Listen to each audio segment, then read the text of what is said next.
Hey, good morning, everybody. Hey, good morning, everybody. It's good to be with you. Glad that you're with us today. We are in our series during Lent on the wilderness. The last couple weeks we've been looking at the wilderness. Last week we looked at Jesus and his experience in the wilderness. And then we looked at Jacob wrestling with God. That's right. In the wilderness. Yeah. If you haven't had a chance to watch those or listen to those, you're more than welcome to do that. We encourage you to do so. Yeah. And obviously, you know, if this is something that's building your spirit up or it's filling your soul in some way or another, we encourage you to share it with other people. We just know that, I know that we're all overextended when it comes to being online and being on screens, but there is this really incredible opportunity we have as people of God to share the witness of Christ's love into the world right now through screens. So I encourage you to do that if that is impacting you in some way or another. Yeah. I was hoping maybe you could just kind of give us a little background on with the wilderness and what it is again. Just Sure. Kind of working definition of where we're at. Yeah. I mean, with last week's passage of Jesus in the wilderness and how, you know, he experienced so many ups and downs, such trauma and uncertainty in the wilderness. What we ended up thinking about was just how Jesus knows what it's like to be like we are living as well. So sometimes it feels like we're all alone in those spaces, but we have a Savior who can empathize with the pain, the struggle, the loss. And the wilderness is that sort of a space. It could be that physical space or that metaphorical space of loss, of uncertainty, isolation. I get the feeling of like being imbalanced a little bit. Imbalance is a good one. I really like that. Yeah, like things aren't quite right within you, around you. Out of sync, out of rhythm, perhaps. Yeah, definitely. But that maybe abandonment even. Yeah. Oh man, I know that a lot of us have felt that sort of sense of being abandoned, wondering where our sustenance is to come from, whether it's like that soul sustenance or even that physical sustenance. Yeah, that's good. So the wilderness is a place, though, not only does it feel like a place of loss, but there's an invitation in the wilderness to pay attention differently. We get to hear God's voice differently in that sort of space of loss and lack. I know that for myself, when I am in a wilderness season, I am in a space of prayer differently. Like I feel like I'm on my knees in prayer differently when I'm in that wilderness, when ministry feels impossible, when the burdens of others feel overwhelming, when my own children and my own marriage and my own relationships and my own financial issues and all these different things, when it feels like it's heavy and overwhelming, I find in that space, I am in prayer differently. I am paying attention to the voice of God differently in that space. Would you say that's the difference in your prayers? You're paying attention differently, or is there something you're doing? No, I think there's just a desperation. Desperation. Okay, so it's like a state of heart or like a posture. Totally. Like that's good. I'm desperate. There's that song that goes, "I'm desperate for you." Like that song just kills me. So all that to say, like when we look at the Bible, when we look at like the stories of God and the stories of people and then our stories as well, there's this like overarching narrative within the Bible about God's desire to connect relationally with God's creation, with the people of God. And we see it in our own lives, we see it in the lives of others, we see it in the past, in our family members, our parents, our grandparents who led us to the Lord, this sense of God's desire to be in relationship with us. And so the story we're going to look at today of the wilderness is just one small story in Abraham's story with him and God. There's lots of stories of Abraham being in the wilderness of sorts, and this is just one of those. So we're going to look at that today. So it's Genesis 15, 1 through the first part of 18. Do you want to read the whole thing first, or you want to read? Nope. Okay. Nope. I just kind of want to. Well, I want to set it up a little bit because this part of Genesis and Genesis 15 comes after God has first already made that connection with Abraham, where God comes to Abraham essentially. It says in chapter 12, the Lord said to Abram, was his name at this point, "Go from your country, your people, your father's household to the land I will show you." And then God says, "I will make you into a great nation. I will bless I will bless you, and you will then bless others. And so everything that you have will come from me, and it will be used to bless the rest of the nations. And so Abraham is called by God. God comes to Abraham and says, Abraham, I'm going to make you into a great nation. But it's not just for your benefit. It is actually for the benefit of others. And in that benefit for others, it actually makes my name great. It glorifies who I am. So Abraham then is meant to kind of point the rest of the nations to the goodness, the purposes of God in the world. So, and he says, you're going to leave your homeland. You're going to leave the familiarity. You're going to leave your comfort. You're going to leave what you've always known. Your identity is going to be left behind, essentially. And I'm going to lead you into a new place, a wilderness sort of place, where you might feel a little imbalanced, but I will be with you in it all. And that really speaks to the human experience. The way the story goes. I mean, we have many moments in our life, right, where where we're asked, we leave something so familiar and so comfortable, and we find, and disruptions happen, and it's very disorienting. And we end up in places often that are dark, and you feel alone, and these really speak to that part of our relationship, and I'm always so fascinated by the story of God and how God shows up, and over and over again, the perspective of God's people about God are that God is with them. And that's a very interesting, unique point, because often when we think about the Bible, some people think that, it was sort of handed down in this, like, someone like moved the instrument across the page or whatever, the scroll. And so much of this is the people's perception of how they viewed God of them. And their view was, God is with you in the wilderness. Yeah. I know we didn't talk about this beforehand, so you can say no and Surprise! we can delete it out of this video. But I was wondering if you could share that story of when God invited you to leave your identity, to leave like who you were behind, and how you were alone for a while in a wilderness when you were in junior high or high school, I guess. Yeah. I mean, it was in those formative years of my life. I mean, I guess they're all forming in some way. I just turned 40, and that's got its own formation. Anyway, and I remember having this group of friends that I had been raised with, and they were sort of into things that weren't good. So some drugs and alcohol, and even some violence, and I would say even the way that they treated people who didn't look like them. So there was a lot of racism and white supremacy that was kind of laced into just their lives, and it spilled over into mine. And I remember being made fun of because my skin was darker, and they would call me derogatory names, and yet they were my friends, quote unquote. And I remember a moment where God really was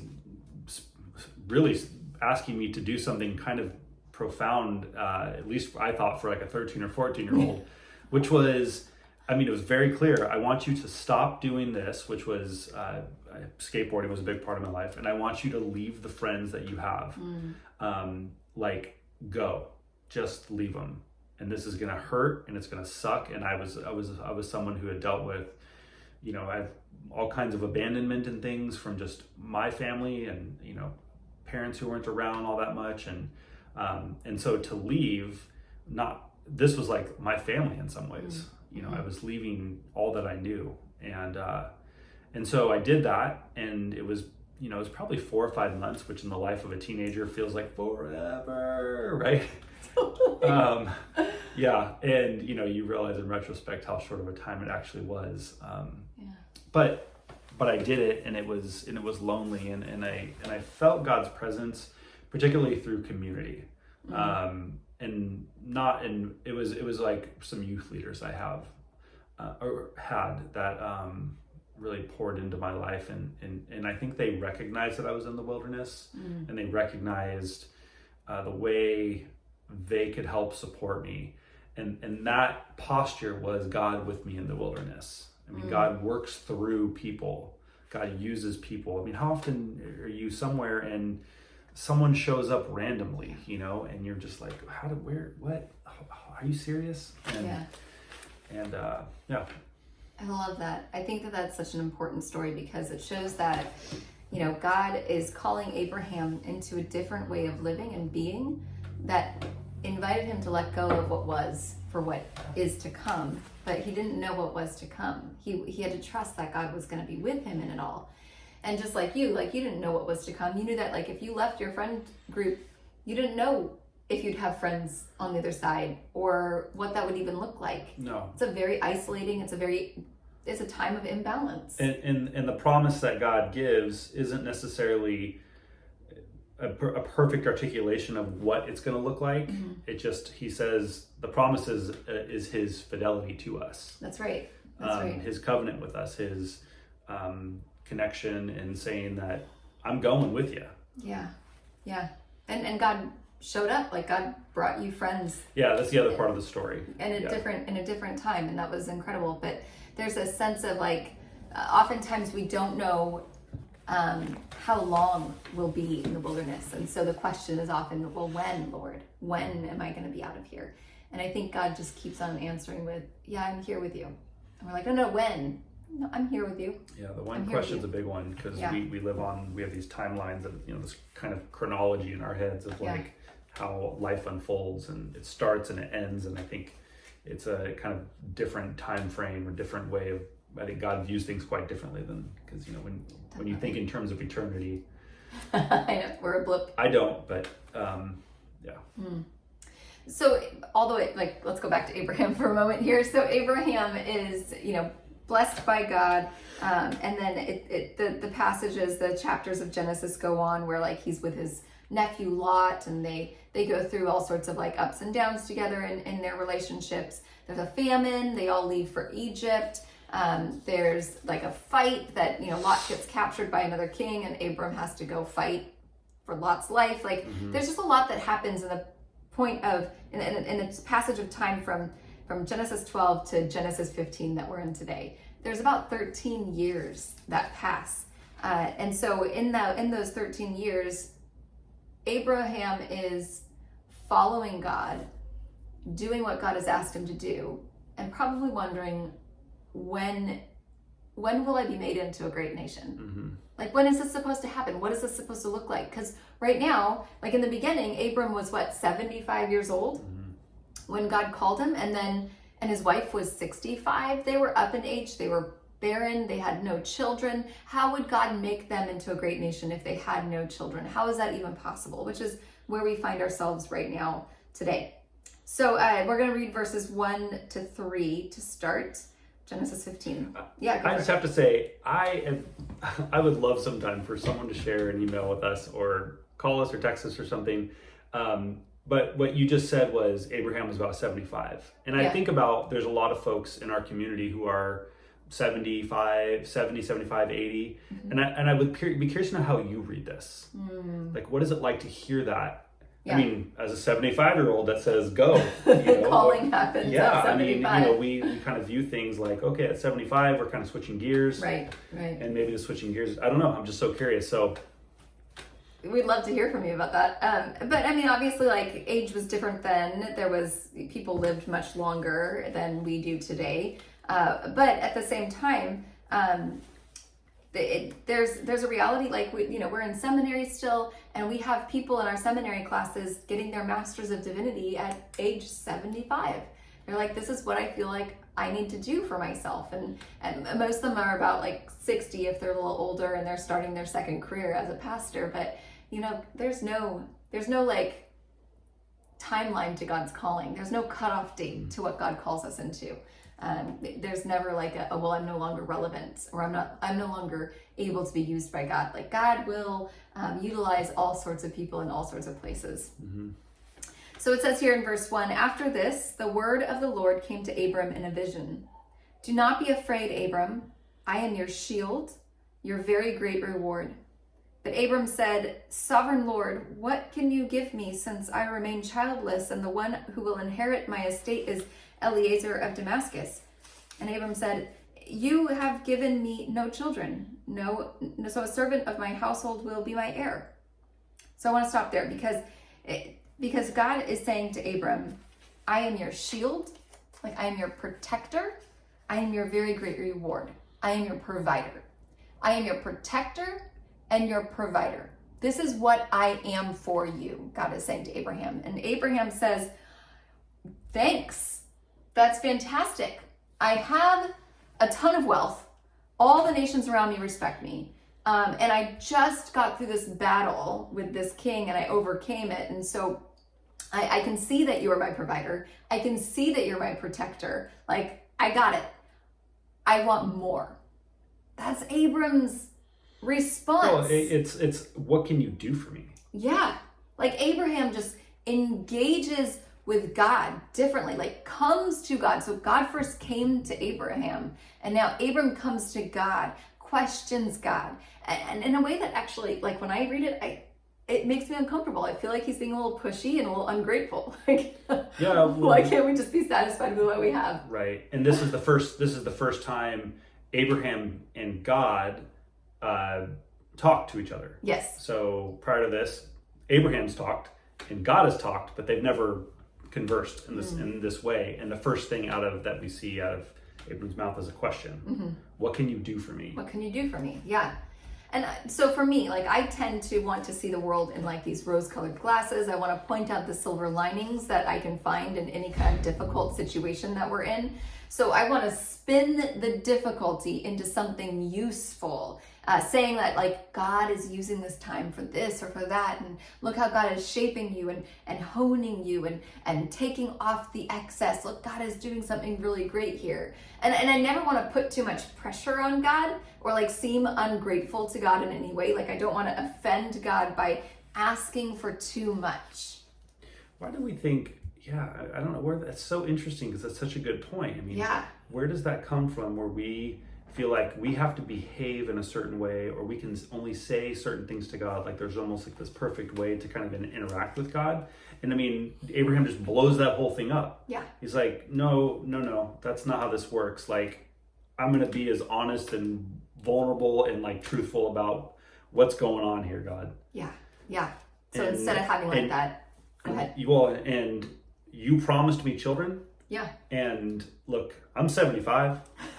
He's like 80, almost 90 at this point. Almost 90 at this point. Right. That's right. Some time has passed. Mm-hmm. And he's like, that's my concern right now.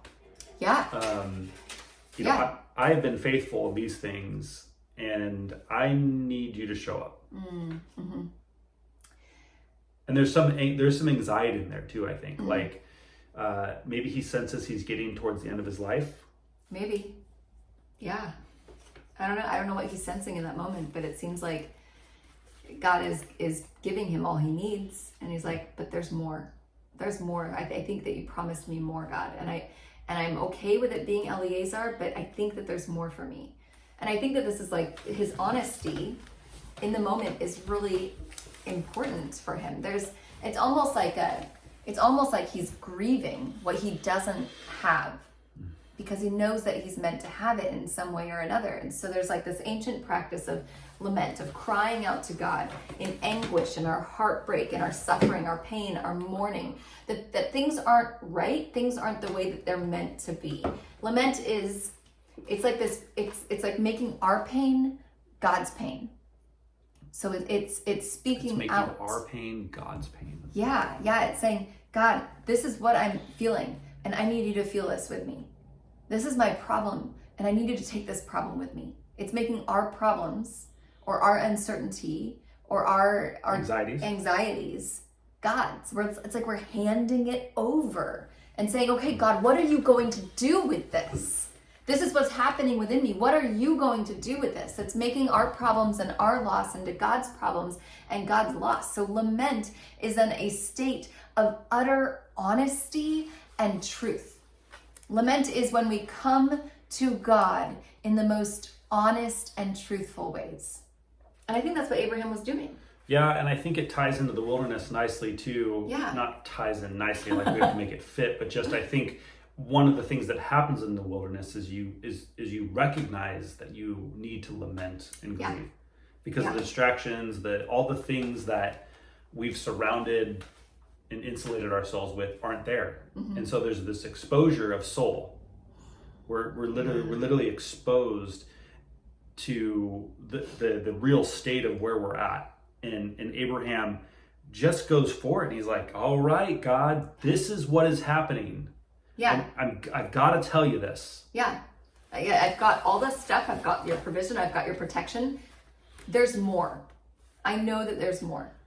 And that shield, that word shield, the way I kind of viewed it was like, God is in communion and community and covenant with Abram. And the fact that there is a shield around it's a shield of vulnerability. It's God saying, like, you can be exposed. You can share all the stuff because there is this thing that we have around us. Yeah. So when we cry out to God and we remind God of God's promises, it will shift our perspective and our reliance on God differently. I want to read this passage again. It says, after this, the word of the Lord came to Abram with a vision. Do not be afraid, Abram. I am your shield, your very great reward. But Abram said, Sovereign Lord, what can you give me, since I remain childless? And the one who will inherit my estate is Eliezer of Damascus. And Abram said, you have given me no children, so a servant in my household will be my heir.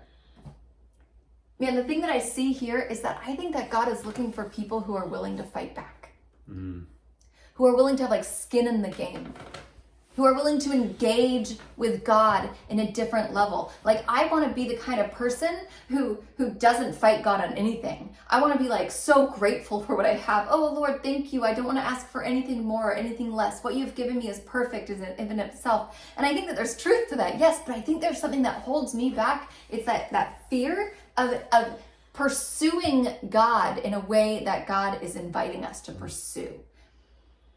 Right? There's like this I'm too afraid. But God begins this thing saying, do not be afraid.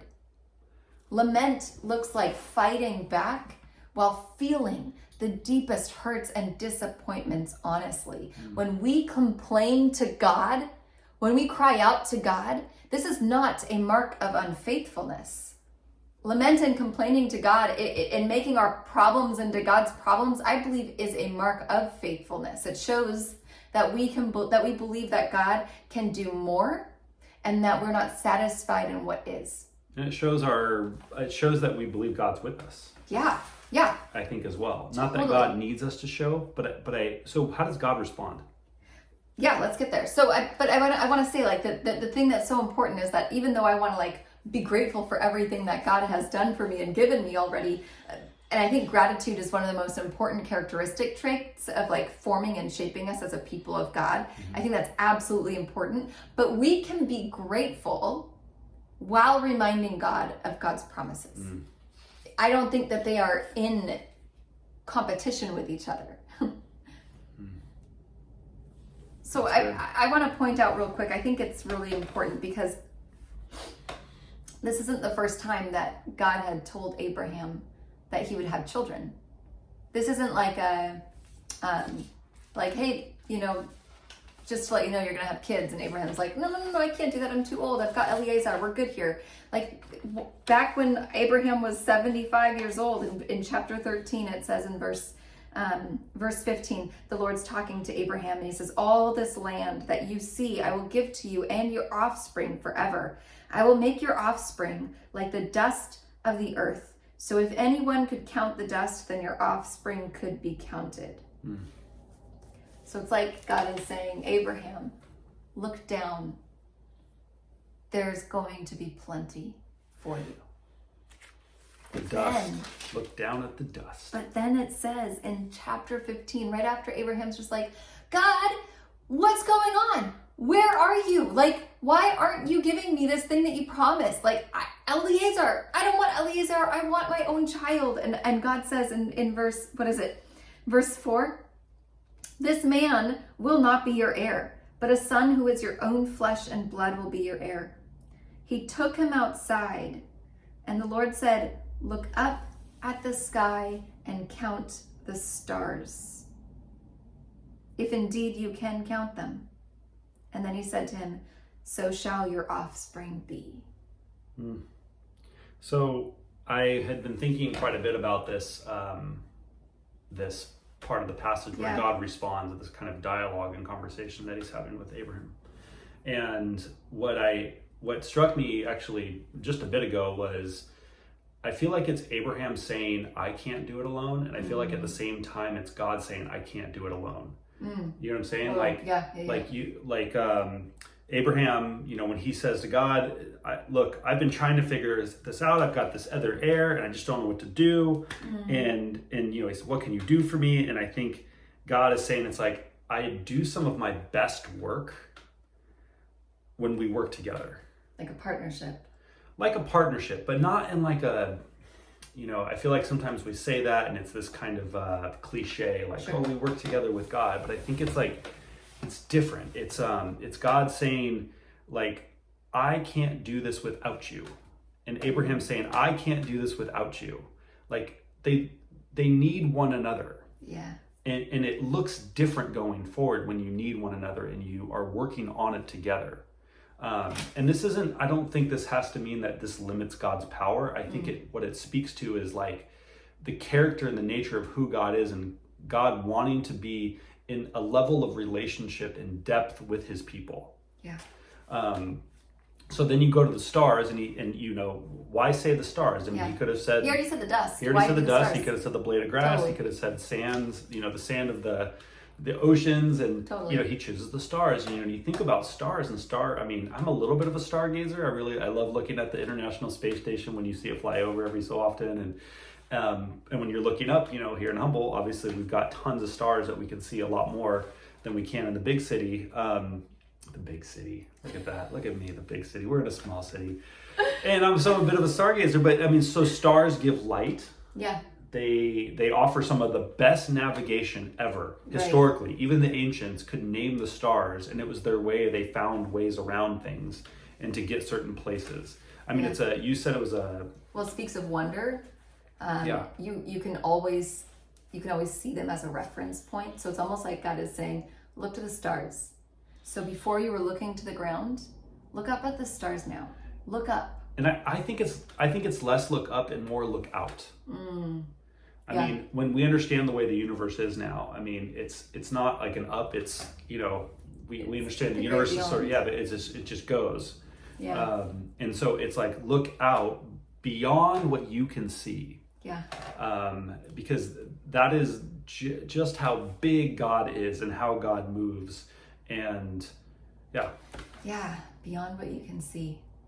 But at the same time, we can see the stars. So we have that reference point. So Abram had that reference point. When he wondered, okay, God, you said there would be a promise. Where is it? Every night, he could look up to the stars and be reminded of the promise that God had given him. It is a constant reminder that God was faithful to God's promises. And it says in verse 6 here, it says, Abram believed the Lord, and he credited it to him as righteousness. A lot of translators think that this was translated incorrectly. The way that it should be is that Abram believed the Lord because the Lord was righteous, because the Lord was faithful to promises. So Abram's belief in God's promises was the catalyst for what needed to be moving forward in his life. And just like in your experience with your friends, your friendships, and letting go of your friendships, and then being alone for quite some time, wondering if God would fill that void, that sense of like loneliness and isolation that you were experiencing, you probably asked that question of when all the time. For Abram, it took another 13 years before he had Isaac. There were other complications. We're going to look at Hagar next week with Ishmael, but That when is a big one for most of us. We want to know when. And for you were alone for a number of months before God brought incredible Christian friends into your life that like are still your best friends today. Yeah. And the when question is it's so palpable even, even in this moment. I mean, we want to know when we're going to get out of this current moment we're in, and so much has changed for us in the last year for everyone. I mean, really, in every possible shape and angle of our lives, something significant has changed, and it affects all of us. The when might not be answered. It might not even be in your generation, which is so discouraging to hear. In this passage, it says that Abram's family will be enslaved for 400 years. Like all these different things happen, these complications in our lives. And so we might not ever get an answer for when. So what do we do in the meantime when we're wondering, when will you hold true to your promises, God? And I kept coming back to that passage of scripture where Jesus is talking to his disciples and to different people. And he says to them, come to me, all you who are weary.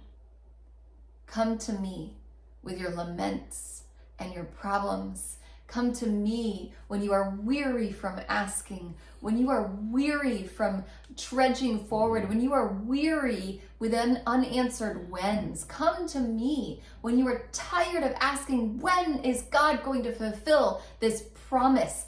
Come to me, Jesus says, and you will have rest for your souls. Friends, you might not have answers. We might not know when the end is, when we'll get out of whatever it is that we are experiencing in this moment, the hardships, the uncertainty, the overwhelming sadness, the grief, the things aren't right. We don't know when, but we do have a Savior we can come to. And it's there we find rest for our souls.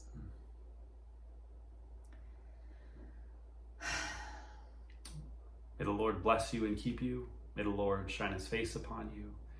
May the Lord lift up his countenance to you and give you the everlasting peace and grace of Christ Jesus. Amen. Amen.